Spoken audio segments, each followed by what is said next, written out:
เอาสบายดีเพื่อนๆจากอาลีฟาร์มผู้ได้เฮ็ดให้เฮ็ดหน้าล่องเอาเบิ่งตัวนี้ไปใส่เบิ่งเด้อเพื่อนๆเด้อบ่อยากตกกะบ่อยากอันนั้นเจ็บหลังลกกะเจ้าเนาะอาลีฟาร์มแนะนำให้เฮ็ดอันนั้นตกกะใส่ถาดนี่เด้อเจ้าเด้อตัวนี้นี่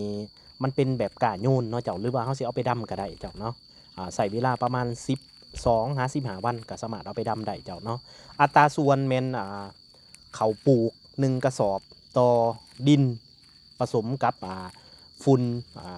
4หรือ5หรือ6เจ้าเนาะอาลีฟาร์มแนะนำประมาณอันนั้น5สอบเจ้าเนาะจะพอดีงามเจ้า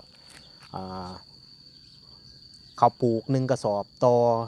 ดิน5กระสอบเจ้าดินเขาต้องผสมนำเด้อเจ้าเด้อเขาผสมขี้งัวขี้กล้วยบ่หรือว่า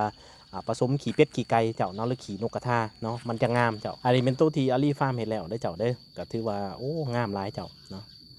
เวลาที่เฮาอันนั้นเอาลงใส่อันนั้น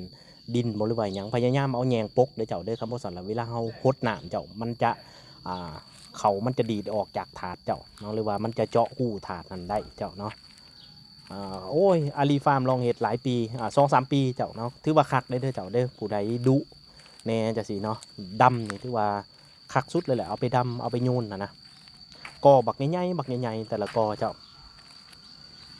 เดี๋ยวพังเบิงประมาณที่หนาอาลีฟาร์มไปละสิไทยเบิงเจ้าเนาะสิเอาไปดำแน่สิเอาไปโยนแน่เจ้า